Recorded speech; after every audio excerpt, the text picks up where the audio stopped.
Good morning, bonjour, guten morgen, buongiorno, buenos dias, and calimera. Welcome everyone to the regional consultation of the Eval for Action campaign for Europe. It is now my pleasure to call Daniele Lamarque, President of European Evaluation Society and Vice President of the French Evaluation Society, to welcome us and kick off our session. Daniele. Thank you. Hello, everyone. What we have learned from this crisis, which was already included in the SDGs, is that public actions are increasingly interlinked in a global context. Evaluation has to address the challenge of dealing with this complexity and helping to build more consistent and effective policies with the participation of a more than ever diverse community of citizens and stakeholders. This concern is particularly strong here in Europe, and that is the reason why the European Evaluation Society has selected the theme of uncertainty and Anthropocene for our next conference. We are continuously working for increasing our professional competencies, strengthening our links with the European and EU institutions and with our national VOPS sisters. I support Eval for Action as a key opportunity to publicize these challenges among our community, and I do hope that this campaign will be successful in our European region. Thank you. Thank you so much, Danielle, for these comments and for welcoming us all. So now we are ready to pass the torch, the evaluation torch, from the Latin America and Caribbean region to Europe. So to do that, I call to the podium Claudia Olivaria and Elena Lapo, who are chairs of the Eval Youth groups in their respective regions. Claudia. Thank you, Tessie. Good afternoon, colleagues from Europe, and good morning to those of you in this side of the globe. It is my honor today to pass the evaluation torch on behalf of the Latin American and the Caribbean region to Europe in celebration of the launching of your regional consultation. I wish you all a very productive conversation today. Thank you, Claudia. And Elena, over to you. I'm so honored to receive this Eval torch from Latin America and Caribbean region on behalf of European Evaluation Society Board and the wider community of evaluators in Europe.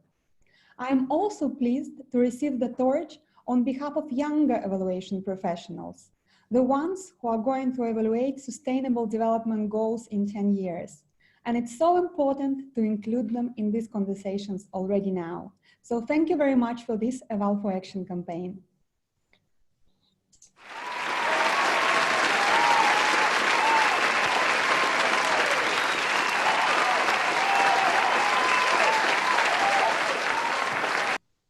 To celebrate both the European Regional Consultation for Eval for Action, as well as the commitment drive of Eval for Action, the Board of European Evaluation Society prepared its own video with its own commitments that I'm happy to introduce.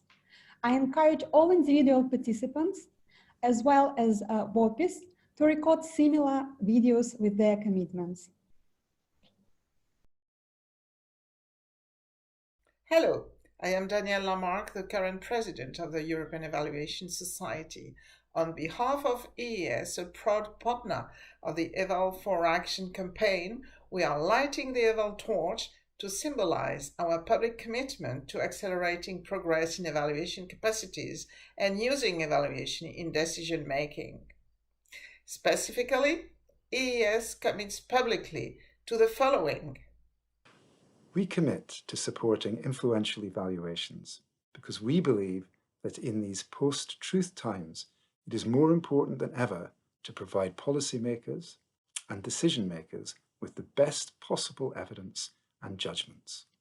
We commit to facilitate the use of evaluation through our strong efforts to disseminate information and knowledge, and further encourage the adoption of good evaluation practices.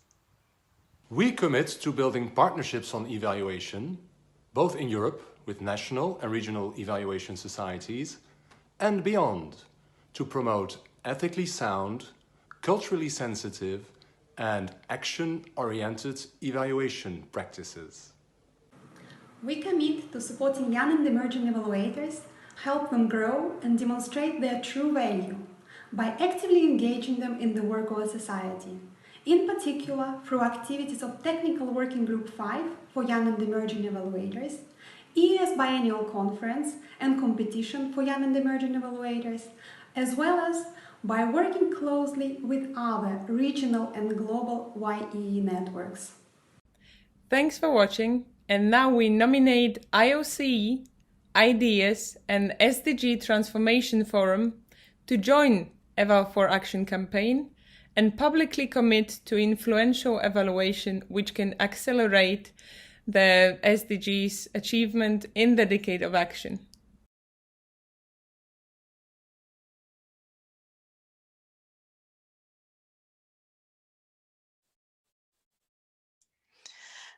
And now it is time for us to hear from some of the thought leaders in the Europe region.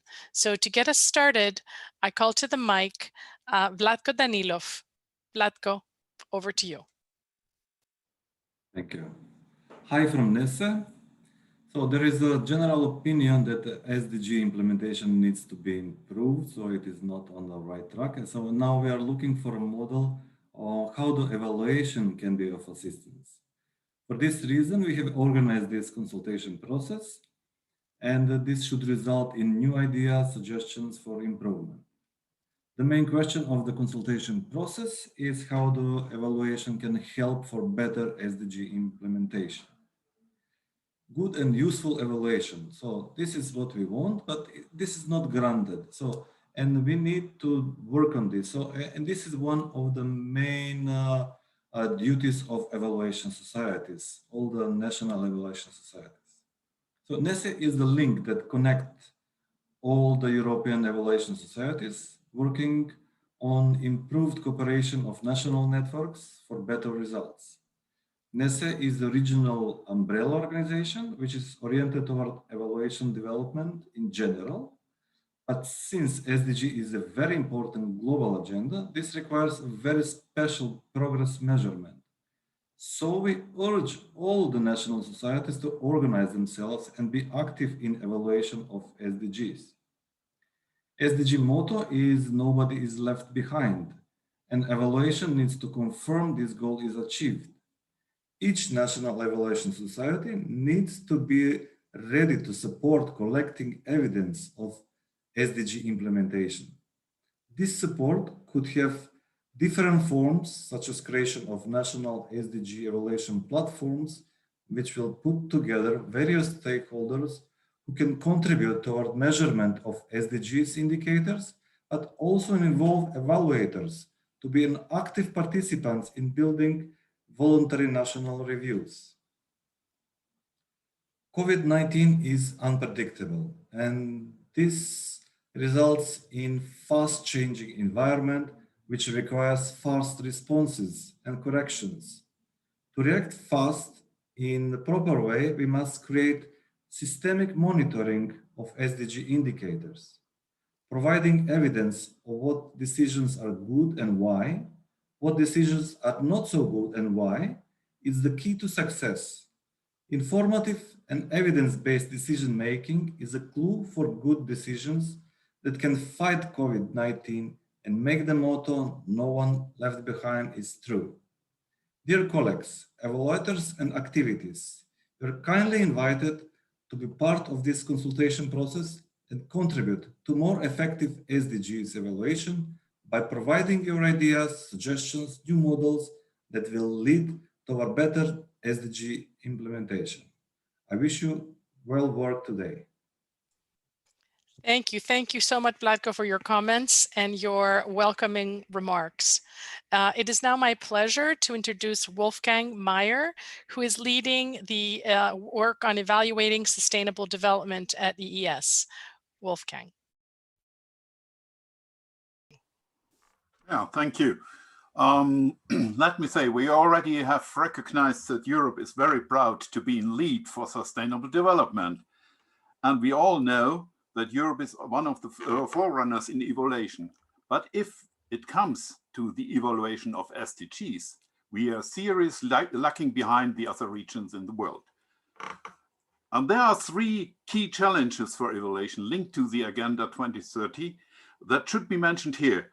Firstly, sustainable development needs some kind of system thinking for understanding and measuring effects in three main systems: the ecological one, the economic, and the social system. Secondly, the main task for sustainable development is the transition from non-sustainable to sustainable systems. In Europe, for example, we are discussing and planning the transfer from coal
Thank you, Tessie, and dear evaluation colleagues, good morning, good afternoon. It's a great pleasure for me being here.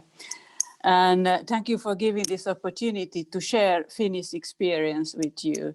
So I was asked to share with you what happened in Finland once we completed our evaluation on national sustainable policy and Agenda 2030 and how these recommendations has taken over. So maybe first a couple of words about the background. So implementation of the Agenda 2030 is managed and coordinated by the Prime Minister's Office. And according to the Finnish government policy, implementation of the Agenda 2030 and progress should be evaluated at least once during the government period. So it means every 4 years. So the aim of the evaluation of Finland's sustainable development policy and implementation of Agenda 2030 Path 2030 was to produce an independent and comprehensive evaluation on sustainable policy, the national implementation of Agenda 2030 and Finland's foreign policy, as well as to produce concrete recommendations on the future directions of Finland's development policy. So the evaluation was successfully completed already in 2019 and just before our parliament elections. The main recommendations of the evaluation were discussed with the government in connection with the preparation of the government program. Of course, it's difficult to say what was eventual impact of the recommendations of the Path 2030 evaluation to the government program. But recommendations were presented to the government during the preparation of the government program. And the current government's program takes good account of issues raised in the assessment. So a couple of examples. One of the main recommendations of the evaluation was one of the central tasks of coming government will be to carry out a fair structural change towards carbon neutrality and resource wisdom. Now, according to the government program, the Finnish government aims for carbon neutrality by 2035 and strives to implement the changes in a socially equitable manner. The evaluation also recommended that Finland would draw up a national roadmap for the Agenda 2030 implementation that would be extended to year 2030. The government has launched the process this autumn with a preliminary study. The preliminary study will be completed by end of November and will pave the way for the preparation of the roadmap in 2021. So the evaluation also provided valuable info to our voluntary national report, which was presented in UN High-Level Political Forum on Sustainable Development this summer. Further, it has contributed to preparation of Finland's white paper on sustainable development to be submitted to the Parliament's approval in beginning of next year. The government has decided that the National Sustainable Development Policy and the implementation of the Agenda 2030 will be evaluated for the next time in winter 22-23. Preparations of that evaluation will be launched early this winter. And finally, as you certainly know, Finland was the first country in the world to conduct a national evaluation on its sustainable development policy. We are, of course, very proud of that. The results and the evaluation process were presented and discussed in an international retreat in Helsinki in May 2019. The retreat was very successful and lively discussions with the international evaluation community continued afterwards, and it still continues. For sharing the Finnish experience and to help other countries to conduct SDG evaluations at national level, a guidebook was prepared and launched in February this year. And I hope that you all have already familiarized with that guidebook. If not, I will provide you the link to that one. So I think this is all I have to say in these 2 minutes I got. Thank you very much. Thank you, Anu. Thank you so much for really not only your presentation today, but just the very hard work and very important work that has gone behind it and the work that you all are doing in Finland. Thank you. So now to introduce our next speaker, I'd like to call to the mic Otto Potluka, board member of VES. Otto. Hello, thank you very much. How I know evaluations in Europe, they follow structure of responsibilities in the public sector. Thus, evaluations are mainly thematic oriented according to responsibility of the particular public body. And although many evaluators do not speak about SDGs evaluations, so if you have a look at the evaluation reports, the thematic orientation is very close to SDGs. Thus, in my opinion, there exists an overlap, but we don't speak much about SDGs, but about thematic evaluations. And it seems that the only issue is the language used. And to help solve this issue, so we are starting a new thematic working group in the European Evaluation Society, which will cope with EU policies, and there we can find this common language relating to SDGs. But the primary objective is to advocating building capacity and promote evaluation for evidence-based policymaking within EU policies. And as this is a new working group, so it's open for new members. And for example, we are planning a workshop in February discussing quality of life as an evaluation criteria, which actually covers many SDG goals. And it is quite bright, and we can thus cover many topics from SDGs. And in this stage, in the working group, the crucial role play evaluators from the cohesion policy, and which will be introduced or discussed with by David Alba, who is the team leader for evaluation activities in the DG Regional and Urban Policy of the European Commission. And David has been for 16 years in the field of evaluation and audit. Thus, he's the key person in this field. So before I give the floor to David, you are welcome to visit the website of the European Evaluation Society and contact me if you are interested in this new working group. Thank you.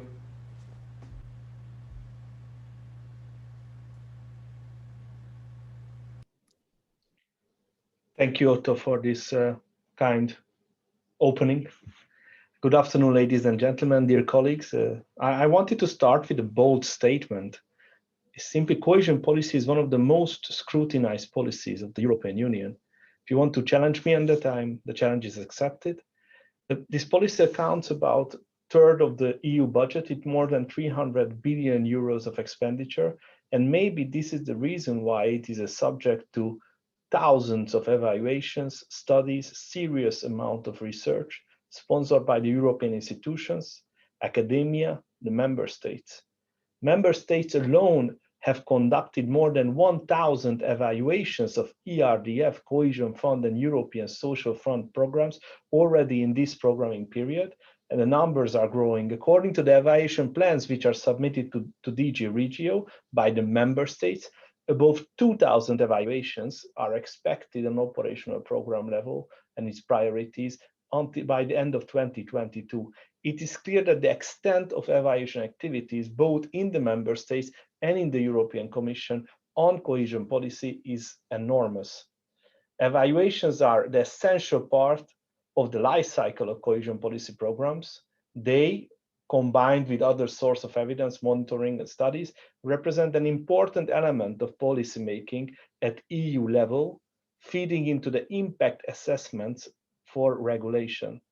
But evaluation evidence also plays an important role in member states, mainly on operational level for programming purposes, which actually is happening at this moment as we speak. Unfortunately, not to be so rosy, for some member states, evaluation equals evaluation of cohesion policy.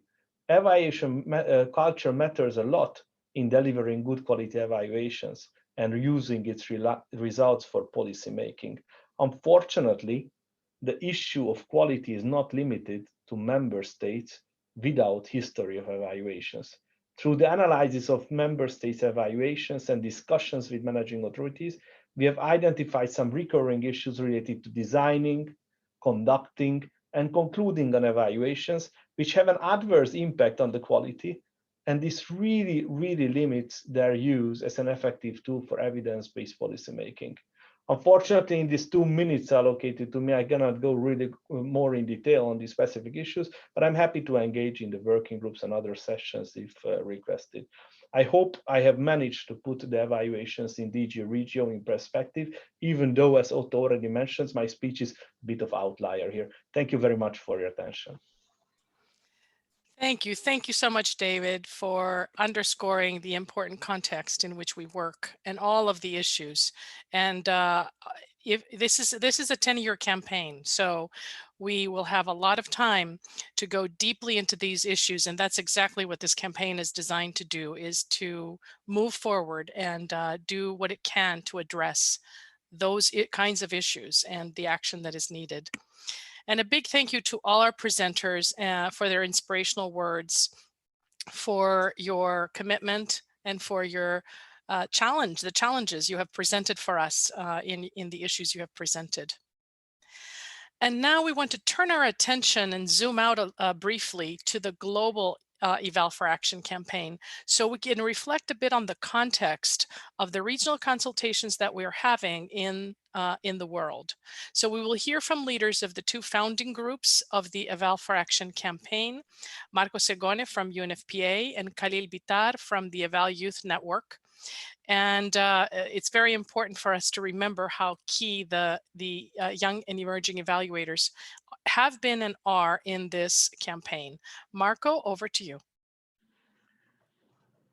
Thank you very much, Tessie, and good afternoon to everybody. And it's really a very big pleasure to see so many friends and colleagues.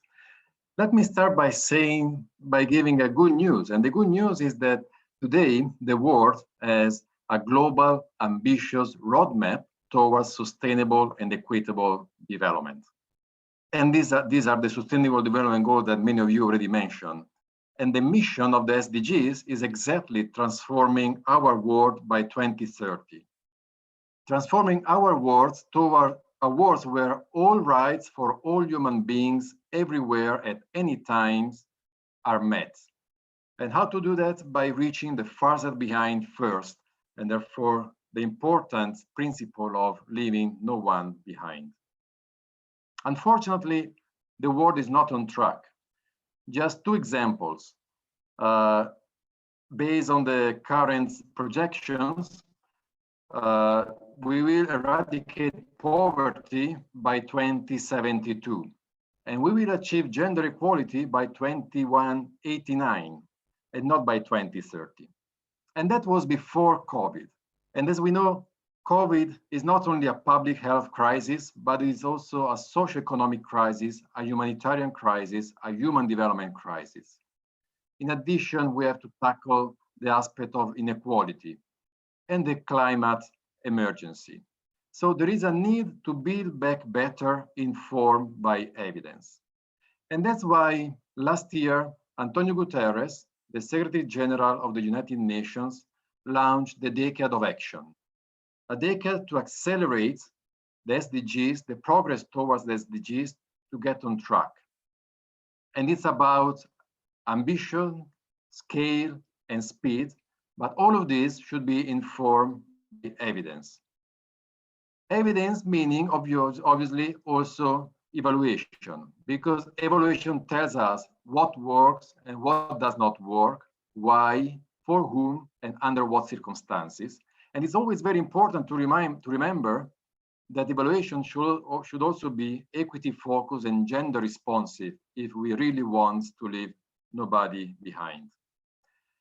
And that's why a number of stakeholders and partners and organizations joined forces to launch the Decade of Evaluation for Action. And that's a multi-sectoral advocacy campaign that is aligned to the official UN Decade of Action and really try to mobilize commitments to actions. The good news is that as of now, more than 110 partners across the world joined the campaign, including obviously the European Evaluation Societies and many more European colleagues and organizations. But it's very important to remember that Eval for Action belongs to everybody, and it's really about a shared ownership. And so just to finish, I really would like to invite each of you to take action, to publicly announce your commitments to action, as the ES board already did so nicely or so powerfully in the joint video that they just showed us a few minutes ago. So with this, thank you very much, Tessie, and I would like to give the floor to Khalil Bitar, who is also the other co-chair of the Eval for Action campaign, and who has been absolutely very powerful in driving this campaign, also as leader, as chair of the Global Eval Youth Network. Khalil, over to you. Thank you very much, Marco. It is a great pleasure to join the European Evaluation Society and Europe's Youth chapter in the 4th regional consultation of the Decade of Evaluation for Action, Eval for Action campaign, with many friends and colleagues from Europe and other parts of the world, as I see. It is now about 6 months since we officially launched Eval for Action, a campaign that, as Marco said, calls upon all actors everywhere to accelerate the delivery of the SDG, advocating for stronger evaluation capacity and evidence-based policies. Today, we are starting the 4th regional chapter, and the campaign has 100 or over 100 partners from most countries and regions, but partners who lead and shape the campaign. Young and emerging evaluators and Eval Youth are integral to Eval for Action. To many of us, the campaign focuses on what we see as both direly needed and inspiring, namely transformational change, genuine action, and influential evaluation, which many of these, I am sure, resonate with many of you as well. Many of us are also impatient to contribute to real change through action that put particularly justice, equity, and environmental sustainability at the forefront of national and global development efforts, and not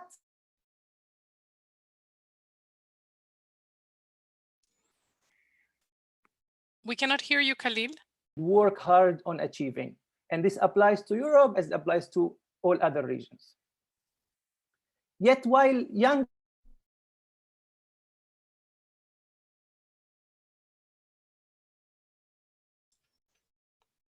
platforms, we in Eval Youth found great partners in UNFPA and the Global Parliamentarians Forum for Evaluation, and have been very fortunate to work with pioneering leaders who were first to support the youth in evaluation movement from the beginning. And Marco's support to the Eval Youth is a testimony of that. In Eval for Action, we found the outstanding platform to work with more partners who share our passion for action. I hope as you join the campaign, individually or through your organization, that you will have the opportunity to build or strengthen partnership with others who share the same passion as you. Eval for Action, in my mind, offers a platform for us to work together toward an effective decade of action where evaluation is not overlooked or ignored, but significantly contribute to national, regional, and global efforts in much more prominent ways than it is today, unfortunately. Finally, I thank EES, the YE Group, Young and Emerging Evaluators, Encompass, and Eval for Action teams for their great efforts preparing for the consultation for several weeks now and giving us the opportunity to connect with one another. And I look forward to working with all of you for a successful consultation and beyond that. Thank you. Thank you, Khalil, and thank you, Marco, for your presentations. We are truly grateful for the hard work that has gone into launching this campaign, and we're very excited to be part of this deeper thinking that we're doing together today. So it is now time to hear from you, our participants, and you have already been putting in some exciting comments and questions in chat, and now it is the time to delve deeper into this. We have several, as you can see, quite a few volunteer facilitators for breakout group discussions. We want to take the time to enrich the agenda that EES has already put forward along with Nessie for Europe. So you will be in these smaller groups for 20 to 30 minutes. And when we come back together, we will hear just a few highlights of your discussions.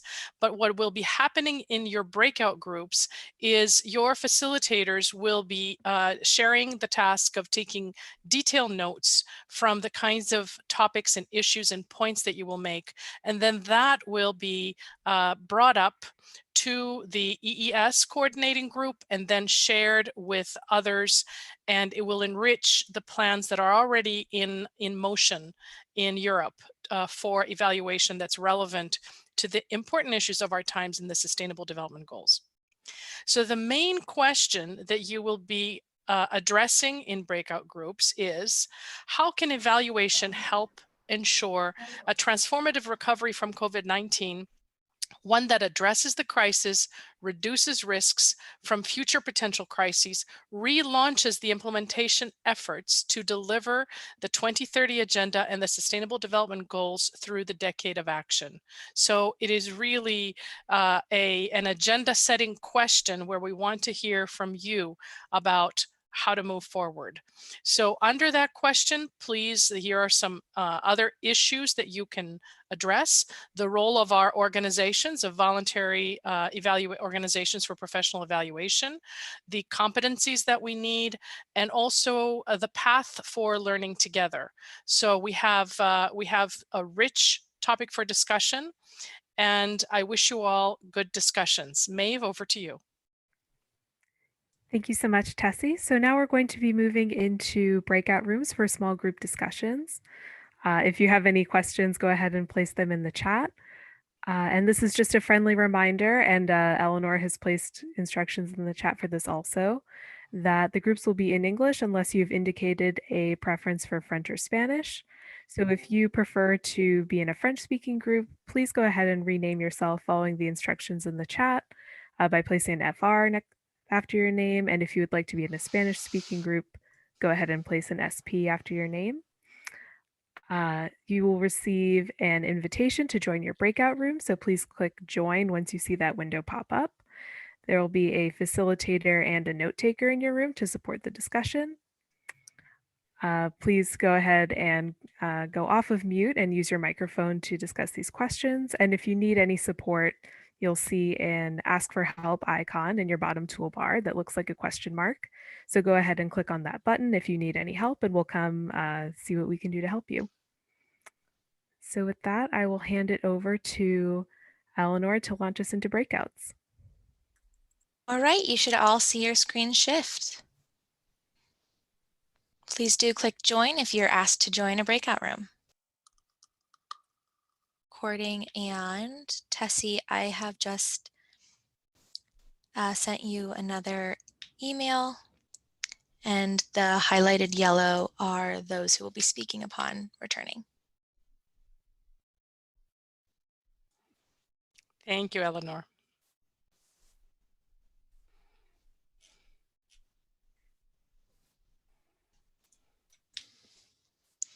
All right, I'm going to go ahead and close all rooms.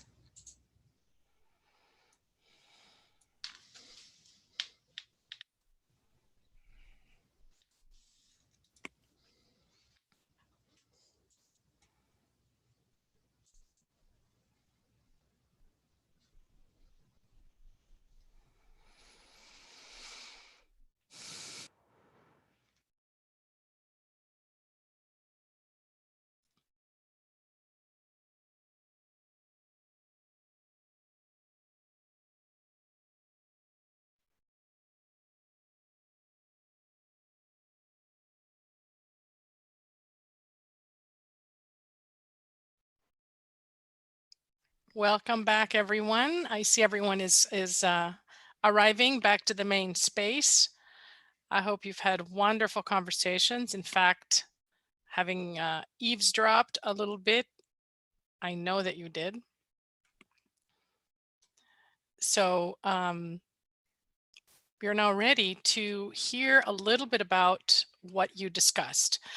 Just to remind everyone, we will not have time to go into depth into these discussions, but what we're looking for is just some highlights.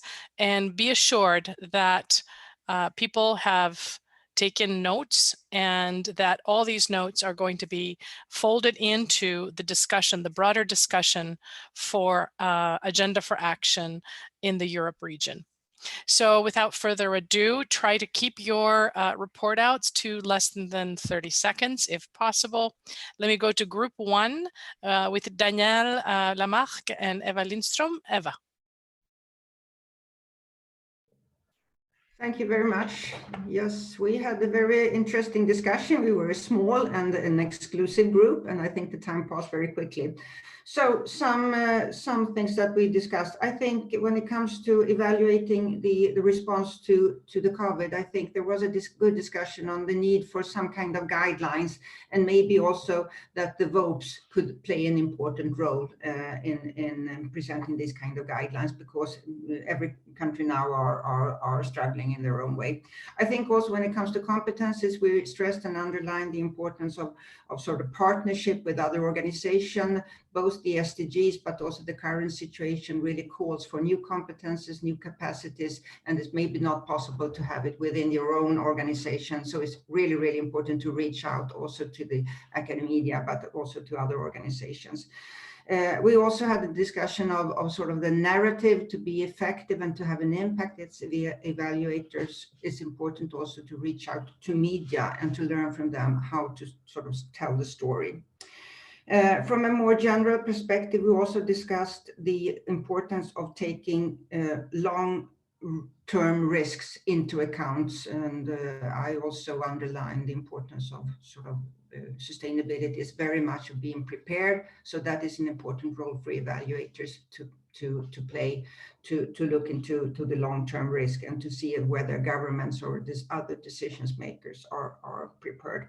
And then we came to the question on what could we learn from other regions? And I think what was also said in the introduction, that very many other regions have done a lot when it comes to evaluating and auditing the SDGs or from an SDG perspective. And I think we can learn from that, but we could also learn very much from other regions on actually how to cooperate.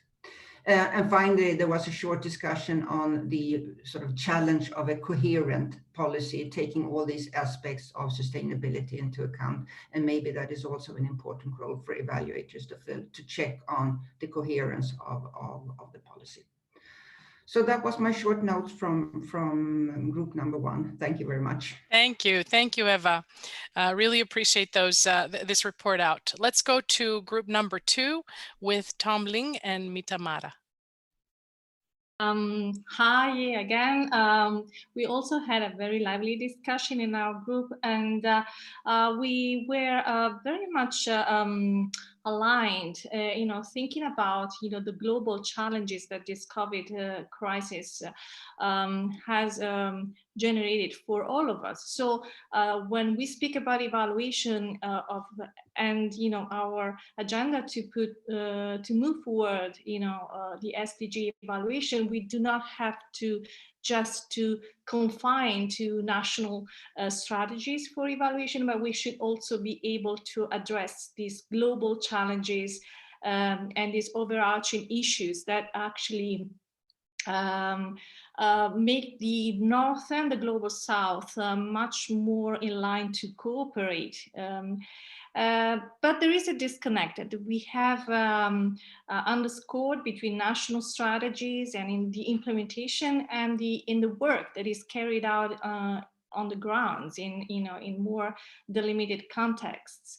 That's why we think that VOPES, we do not think, as collective group, but, the debate also touched upon, the role of VOPES, and not only for professionalization, but for engaging, different stakeholders in different contexts, especially within the political arena.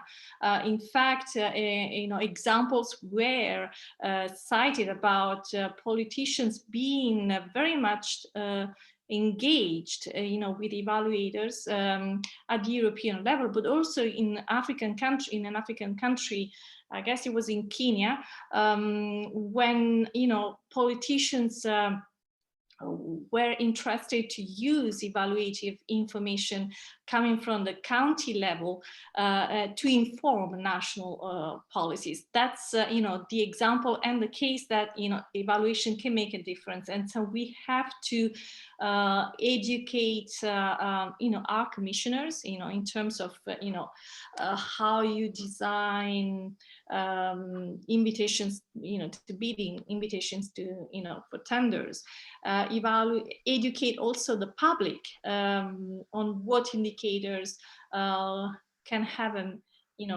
significant in what indicators can orient behaviors, individual behaviors, collective behaviors, but also public choices, and educate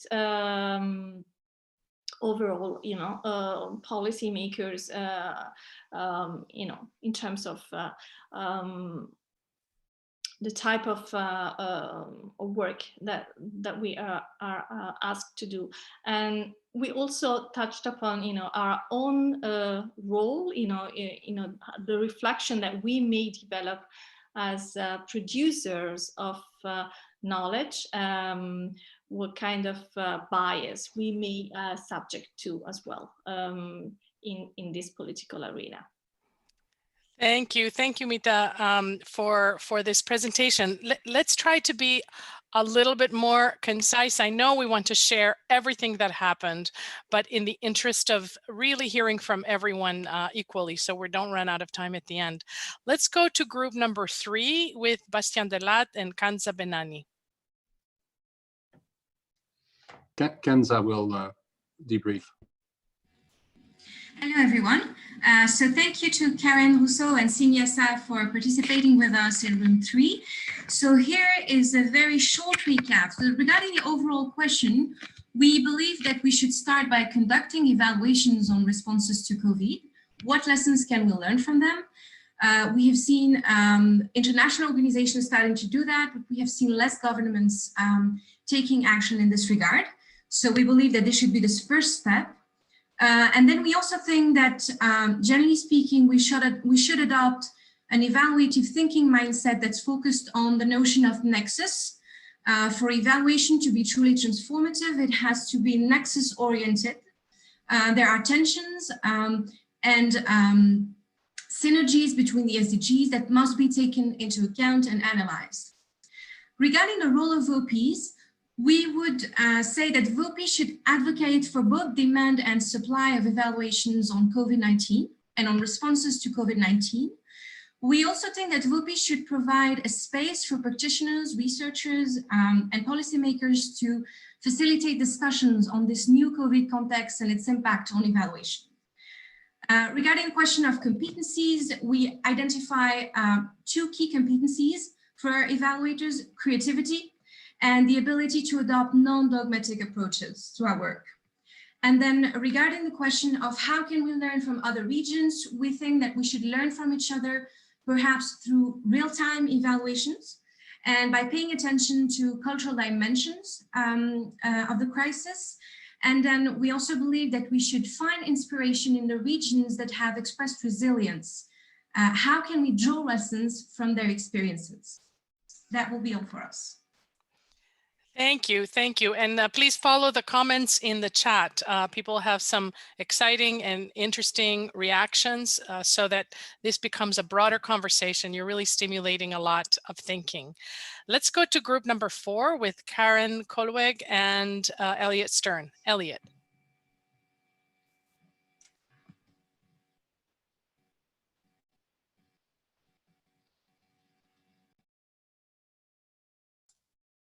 Elliot, we cannot hear you.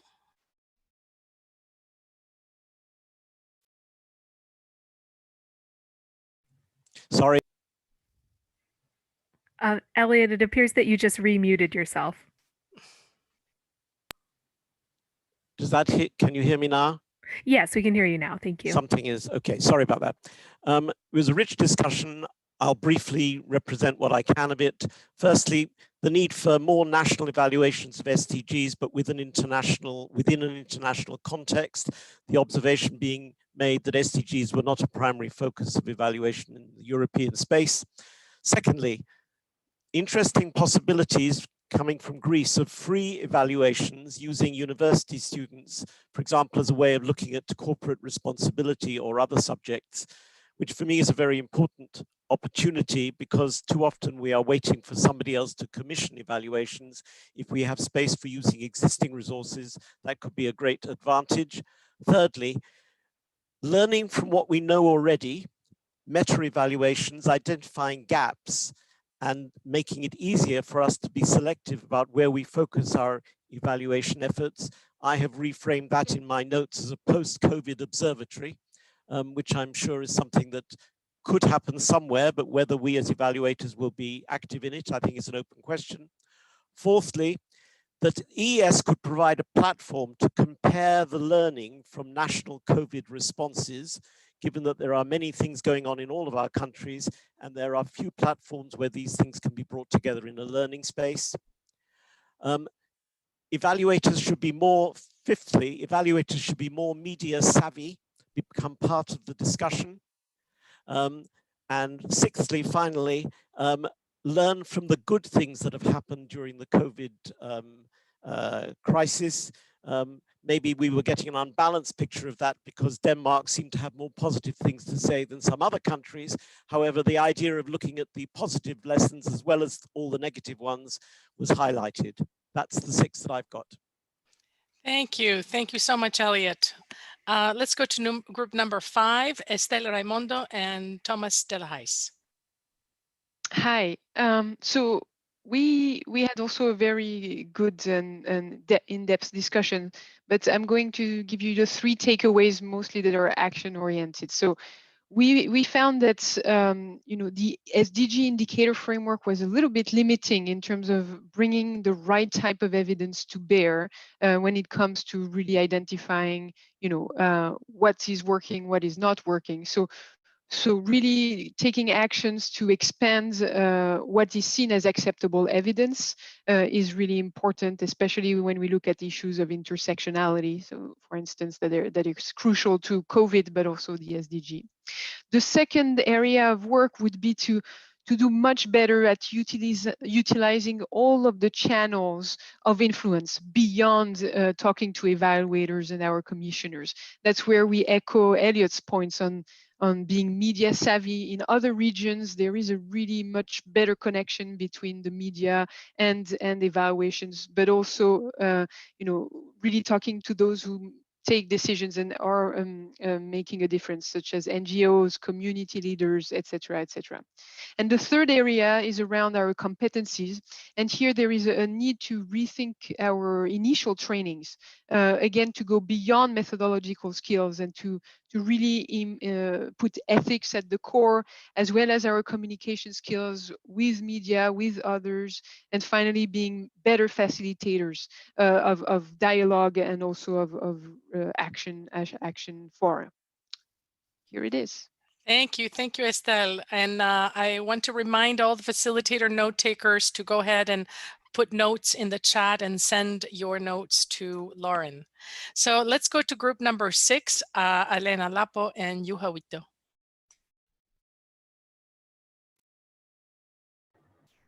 So thank you very much to the group and to Juha for facilitating. I will also highlight just 4 key points. The first one, it's about the need to increase the demand of evaluation of SDGs in Europe. And here I will echo Elliot and Estelle about the need to diversify the channels and to better reach policymakers and the main stakeholders, and also educate the stakeholders engaged about evaluation of SDGs, because in Europe, very often there are evaluations related to climate or to gender or to other elements which relates to SDGs, but they are not linked directly to SDGs. The second point would be about credibility and the need of continue to go towards the goal of professionalization and improve the practices and competences of evaluators and relate them better to SDGs, so that the discussions could be more credible and to move from political SDG discussions and evaluations to more practicals and policy related. And in terms of practices and connections to WOPIS, we discussed the need of learning from other regions and also modify the methodologies, which is supposed to reflect the need of nexus already mentioned by the group of Kenza Benani and Bastian Dolat, and also the interconnectedness, systemic thinking. If Europe so far was not that strong on SDG evaluation, not counted of course the Finland example, we should learn a lot from other regions and also implement these methodologies which are more systemic. Thank you very much. I finished. Thank you very much, Elena. So let's now go to the next group, number 7, Sven Harten and Jérôme Jandin. Yes, hi everybody. First of all, this is amazing, really interesting points made by all the colleagues so far. I must say it feels a bit like the European Song Contest with voices all over Europe. In that sense, greetings from sunny Germany. This European Song Contest has only winners. So our first 10 points go to using this sad crisis as an opportunity. Never in the recent history has science and evidence been so much on the forefront of news and media. And we should, as providers of evidence, take this opportunity to press more. We discussed in our group that there is actually a lot of competence there on the supply side, with several masters being there all over Europe. So we need to use this, having that. So the second 10 points go working on the demand side. The call was made to press for laws of evaluations, regulations for evaluations, requiring public policymakers to conduct evaluations, as it happens, for instance, also in the United States. The third 10 points go to VOPIs, strengthening collaboration among VOPIs across Europe and elsewhere, and learning from each other. And the fourth and the last 10 points I want to send out to learning from other regions, specifically Costa Rica. There's a lot that we can learn from them in terms of the visibility and use of evidence, but also Colombia, Nigeria, Benin, lots of countries doing really interesting work. So that the time that we in Europe have been sort of at the forefront is definitely over. This is the time of Agenda 2030, and we can learn a lot from those other regions. Thank you, and over. Thank you so much for all these important points. Let's go to group number 8, Petra and Tony. Hi everyone. We had a very good discussion in a very short time, and we even thought we had less time. So we really moved into actionable points, and those are 4 kind of key takeaways that I'm going to present here. First point would be, and I'm just going as we agreed on them as a group, or as we all kind of felt that the ones that we felt as a group that resonates with us. The first is the need for standardization of evaluation. As a response to COVID-19, example would be a creation of a platform where collection of data and cooperative studies would be shared.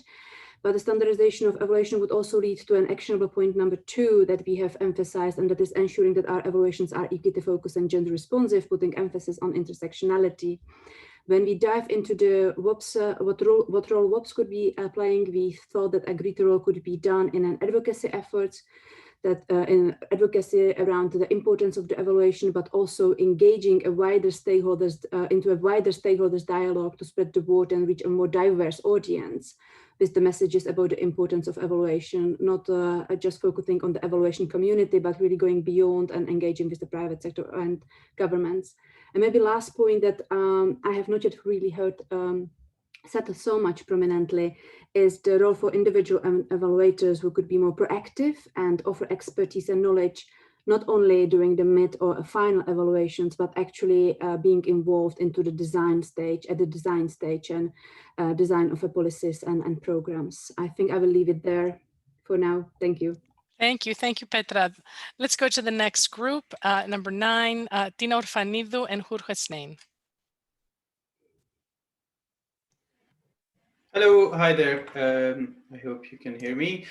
So we had a very interesting conversation, not very different from what other groups have actually said already. But some of the key points were around making strong efforts to make sure that the power is back to national evaluators, even the participants of evaluation, by working with VOPEs, learning from what we know already and being selective in terms of our focus to save resources.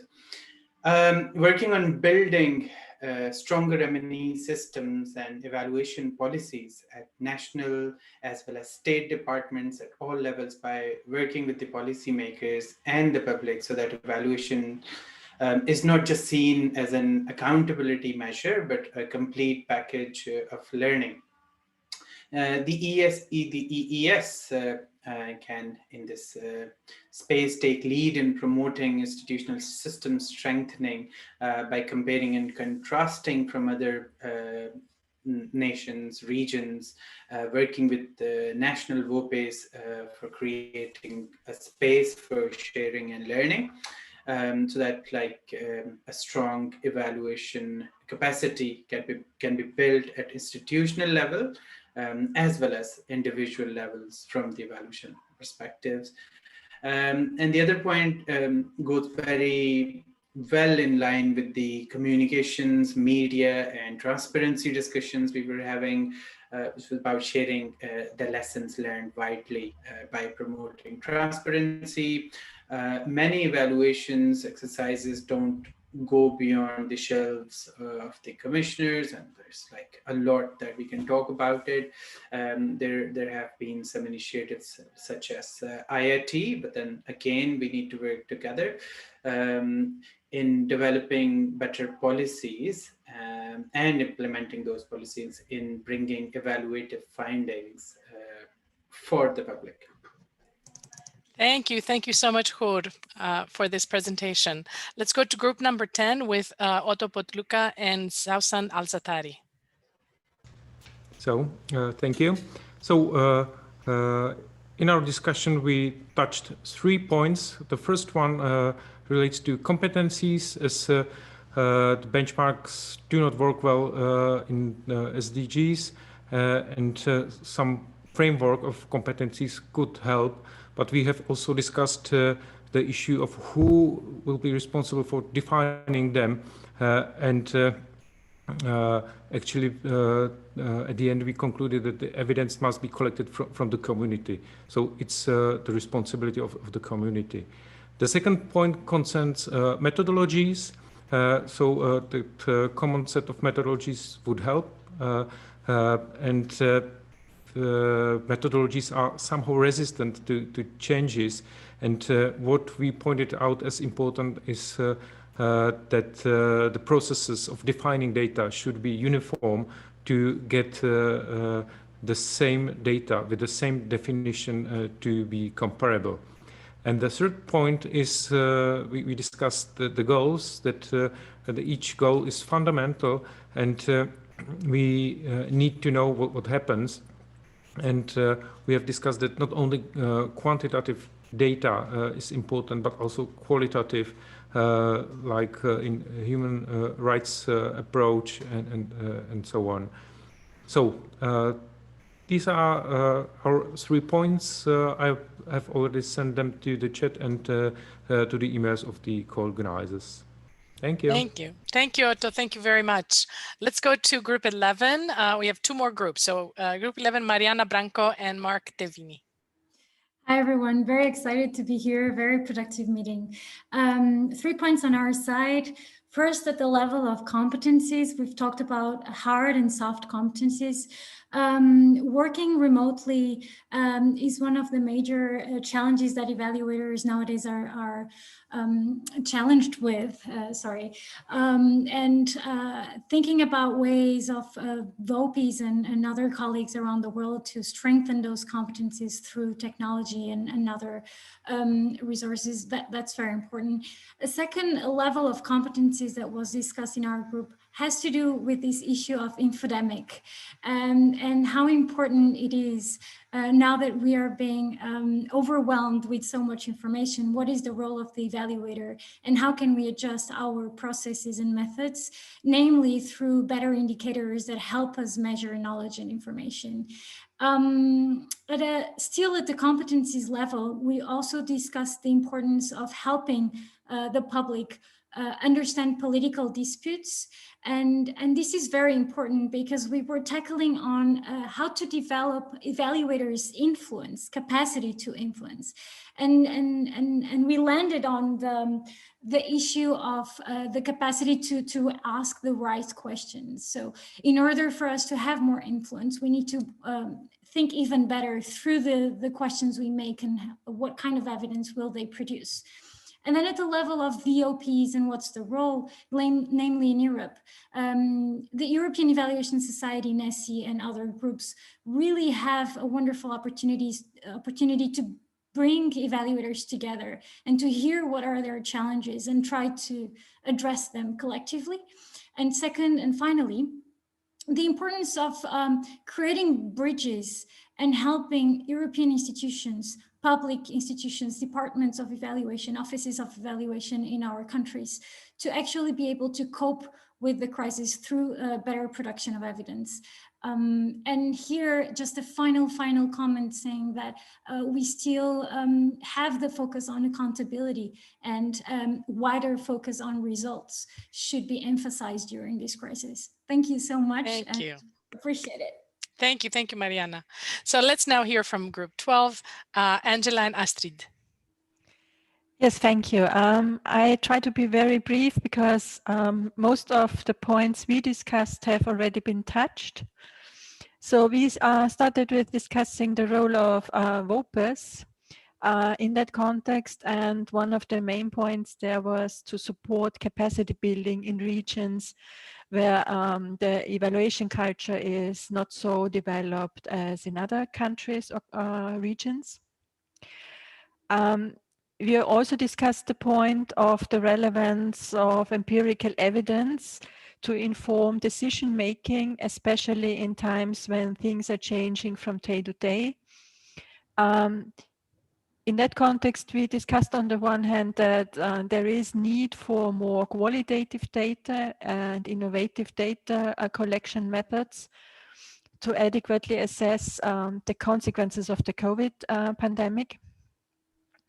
And as what has already been mentioned, also the competence and the role of evaluators to develop meaningful indicators where data floods are currently available. The third point is that we think it's important to make results available of evaluation in the context of COVID or SDGs. And to share these results as it is in the tradition of democratic evaluation, which also includes an exchange between regions and countries. And finally, in the SDG context, and especially in the context of the COVID situation, it is important to distinguish between the three pillars: economic, social, and environmental pillar, and to avoid that one of them becomes dominant when assessing the consequences of COVID, for instance. That's it. Thank you. Thank you. Thank you so much, Angela. And thank you so much to all our presenters. Our minds are full with all the ideas that you have now shared. This is really, really amazing. So just to have a few reflections as we reach our finish line here, I'd like to turn it over to Marco. Marco. Well, really fascinating discussion. So really thank you very much to the leadership of the European Evaluation Society, NESE, and the European Young Evaluators, and to Tessie, Kassambas, and Compass for the great facilitation, and to all the participants. Perhaps just 4 takeaways quickly from my side. First of all, as Dirk Hofmann from the Waal said in one of the small groups, we should always be aware that we are in one world. And COVID made it clear. So we are all in together and we can just face it all together. Always focusing on leaving no one behind. So we should always value diversity and embrace partnership. Second key message is that the world is changing very quickly, and therefore evaluation should change as quick as the world is changing. So evaluation must evolve. We already hear quite loud the importance of embracing system approach and looking at the nexus development, humanitarian and peace nexus, real-time evidence, absolutely very important, to be flexible, etc. And definitely young people, young evaluators can really help the European and I would say the global evaluation community really to evolve, because we need young evaluators to help us as a community to evolve more rapidly. Third one, we should walk the talk. I hope that after this excellent consultation, it will be possible to come up also with a regional strategy or a regional action plan that will really consolidate the different ideas. Here, again, a good news. Asia Pacific region, that was the first region who had a similar consultation under the excellent leadership of the president of APEA, of the Asia Pacific Evaluation Association, Azela Kaluga-Pitya. He is already coming up with a regional strategy for Asia Pacific. So when we are talking about what we can learn from our other regions, here is a good example. Fourth and last key message from my side, if we really want the world to change, to transform, to become better, it's really up to each of us to lead the change. And no matter where we are, what organizations, etc. The change must start with each of us. And that's why, once again, I would like to invite all of you to join the commitment drive that is happening this week. Thank you very much. Over to you, Tessie. Thank you, Marco. And let's, we have 2 more minutes to the end. So a few remarks from Khalil. Thank you, Tessie and Marco and everyone. I also just echo Marco really in saying that this was a really fascinating discussion, and the group works. I was in one group and I saw the discussion was very lively, and it seems all 12 groups had the same experience. For me, I have also very similar lessons learned, but I kept hearing a few words the whole time from the different group. And I can categorize them maybe very quickly in like 2 or 3 categories. One, it's about reach, inclusion, and partnerships with media, with policymakers, with different stakeholders. And it was amazing to hear how many contributors mentioned about working with other regions. And this is, I think, for all of us involved in Eval for Action and everybody here, it's a music to our ears, because this is what Eval for Action all about, working with different regions and different people across just your own region. And the other, I think, highlight was speaking about competencies and methodologies. In light of also many speakers actually, which is, as evaluators, I'm not surprised, we all focus on also what challenges in front of us. There are a lot of challenges that we feel how difficult it is. It's through the SDGs already without COVID, where they were ambitious goals. And now we have COVID and so many other problems. So there were always, whenever I hear challenges as well, I hear some creative strategies and solutions to that, involving young and emerging evaluators, but also mobilizing technology and all other means that we have. And finally, the focus on competencies, set of competencies. This is actually something, some of the discussions were very similar to other regions, but I noticed in the European consultation today, there were a lot of focus on competencies and how these competencies now with COVID and for the SDGs, for evaluators, we need to think about it. And I really hope that EES is a leader in that for sure, along with other VOBIs. And maybe the next conference will have a big focus on that as well when it happens, hopefully. Final notes, just to say to thank everybody. And I will name some because a lot of people made a lot of hard work in this. Tessie, Acella, Veronica, Lauren, Alena, and so many other colleagues. You put a lot of hours and time and everything, but the product is amazing. So thank you so much. Thank you, Khalil. Thank you kindly. And shout out to our producers as well, Eleanor, Maeve, and Whitney. So let me turn it to our host, the leader of EES, Daniele, to close us off. Daniele, over to you. Thank you very much. I will not repeat the excellent remarks by Marco and Khalil because I do agree with them. We know how much the crisis has changed the world, but we have to consider now to what extent this crisis has changed evaluation itself. We learned a lot about that today. We know that now that evaluation should be more open to complexity, to nexus, dealing with complex policies, with conflicting objectives, being closer to media, scientists, academia, etc. And that evaluation, there is really a challenge for evaluation to adapt to this changing world, which is a challenge for us all, for our regional institutions and evaluation institutions, but EU institutions as well. Probably it's relevant to consider how much and to what extent we can help evaluation in their action in this complex world with guidelines, networking, partnerships. Don't forget that the 17th SDG is partnership for the goals, and that more than ever, we have to work together, probably analyzing at the EU level, European level, the responses to the crisis and strengthen our links in order to not to let evaluators try to give an answer to this crisis alone, but helping with what we can do at the regional level with our institutions and associations. That's a great challenge, but we are ready to face it.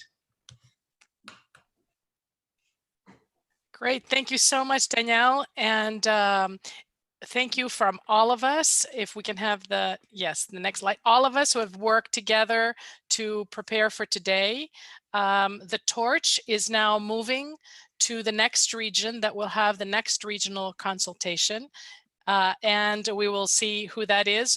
We have been learning from every region and very excited about all the good work you will all do here in Europe. We look forward to being in touch.